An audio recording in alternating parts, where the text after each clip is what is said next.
ঐতিহাসিক সোনা মসজিদের পাশ দিয়ে এই চাঁপাইনবাবগঞ্জ সোনা মসজিদ মহাসড়ক। প্রতিদিন এই মহাসড়ক দিয়ে 5 শতাধিক পণ্যবাহী ট্রাক চলে। তবে 8 টনের বেশি মালামাল নিয়ে চলা যানবাহনের ঝাঁকুনিতে ফাটল দেখা দিয়েছে মসজিদটিতে। ঐতিহাসিক এই মসজিদটি রক্ষায় তাই বাইপাস সড়ক নির্মাণের আবেদন জানিয়েছেন স্থানীয়রা। একেএস রোকনের তথ্য ছবিতে প্রতিবেদন।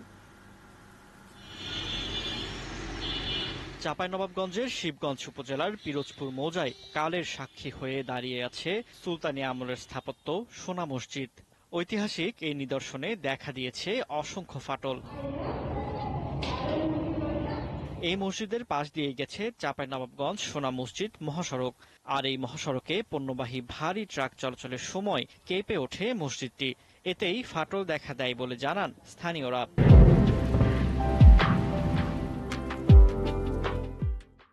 এখান থেকে যখন ভারী যানগুলো ছুটে আসে তখন মসজিদটি ভাইব্রেশন কম্পন সৃষ্টি হয়, এর ফলে ভয়ের একটা আশঙ্কা থাকে।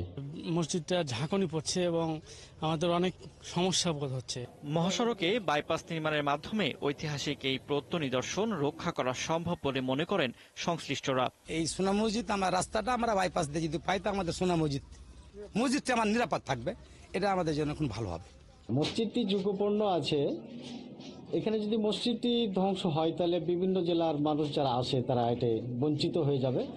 আমরা দ্রুতভাবে বাইপাস সড়কটির জন্য আবেদন করছি সরকারের কাছে। সড়ক ও জনপথ বিভাগের কর্মকর্তারা জানান, ছোট সোনা মসজিদ রক্ষায় বাইপাস সড়ক নির্মাণের একটি প্রকল্প প্রস্তাব ফাইলবন্দি হয়ে আছে। এরই মাঝে 400 কোটি টাকায় মহাসড়ক প্রশস্ত করার উদ্যোগ নেওয়া হয়েছে। এতে রক্ষা পাবে এই মসজিদ। ন্যাশনাল হাইওয়ে 12 ঘুরিয়া থেকে সোনা মসজিদ পর্যন্ত রাস্তাটি বর্তমানে 20 ফিট কোথাও 22 ফিট আছে। ওটাকে আমরা 10.3 মানে 33-34 ফিটে প্রশস্তকরণ করছি। যেই পাশে সোনা মসজিদ আছে তার বিপরীত পাশে আমরা প্রশস্তকরণ করব, 1 নাম্বার। 2 নাম্বার হচ্ছে ওখানে আমরা রিজিড পেভমেন্টের সংস্থান রেখেছি। তবে শিগগিরই কোনো ব্যবস্থা না নিলে প্রাচীন ঐতিহ্যের ছোট সোনা মসজিদ ধ্বংস হয়ে যাওয়ার আশঙ্কা করছেন এলাকাবাসী। ফারদিন নীরব, 71।